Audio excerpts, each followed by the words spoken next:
Kwa ndugu zangu, nimekuja mbele yenu na leo na huzuni sana moyoni mwangu, maana sisi wa Afrika, mtu anaweza akajiuliza kwamba ni nani aliyeturoga?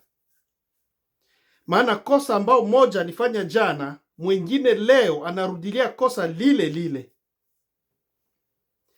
Angalieni wa ndugu zangu, Ufaransa ndio nchi ambayo ilitawala nchi nyingi sana za magharibi. Afrika Magharibi ilitawaliwa sana na Ufaransa, na baada ya hapo wakaja Afrika ya Kati, nako wakaja hapo wakatawala sehemu hiyo pamoja na Ubelgiji. Lakini waangalie hizi nchi zote, hakuna nchi hata moja ambayo ina uongozi mzuri wala imepiga hatua mbele kimaendeleo, hata moja. Ukiona katika nchi zote za chini ya jangwa la Sahara, nchi ambazo zimeendelea kidogo ni nchi ambazo zimetawaliwa na Waingereza. Ufaransa aliharibu nchi zake zote aliyotawala zote.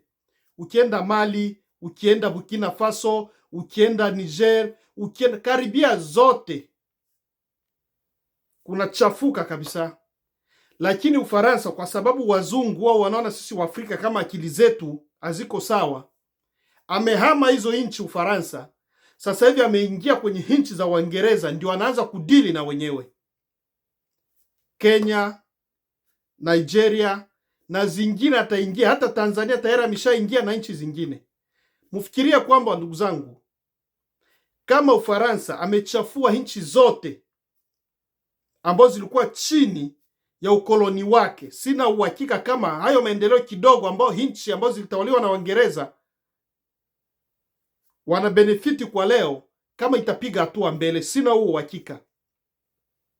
Kwa nini sisi wa Afrika huwa hatujifunzi kuyale mabaya wala mazuri yaliyopita ili tuweze kusonga mbele, lakini watu tunarudi pale pale, tunazunguka pale pale tu. Wa ndugu zangu, mshike siku ya leo, baada ya miaka 3-4 huko mbele, hizo nchi zote mnazoziona hapo ambao Wafaransa wameingia ndani, mtaanza kutokea vurugo na mapinduzi yasiyoeleweka moja baada ya nyingine, na tutakuja kuambiana kwenye mamedia tena, kwa sababu Wafaransa wameshachafua nchi zote zinazoongea Kifaransa. Wanahamia nchi ambazo zinaongea Kiingereza wakifikiri labda ndio huko watenda fanya vizuri kuzidi kule walikotoka. Sina huo uhakika mimi.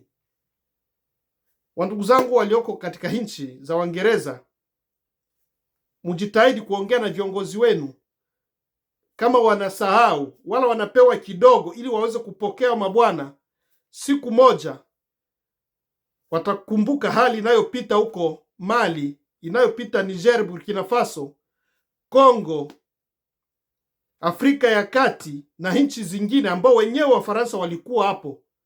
Mtakumbuka. Ni lazima tuwe tunakumbuka, si wa Afrika, kwamba nchi ya Ufaransa haina chochote tena inaweza ikaleta kwenye hizo nchi ambazo zilitawaliwa na Waingereza. Nchi ambazo zilitawaliwa na Waingereza waliandaliwa vizuri kuzidi nchi ambazo zilitawaliwa na watu wanaoongea Kifaransa. Na kama ndugu yangu una mtu yoyote yule anaweza akafikisha ujumbe huu wangu kwa viongozi wetu, hususan nchi zinazoongea Kiingereza, mwambie kwamba waulize nchi zilizotawaliwa na Wafaransa jinsi walivyo na wanavyohangaika. Watajutia siku moja kwa nini tulimpokea Mfaransa.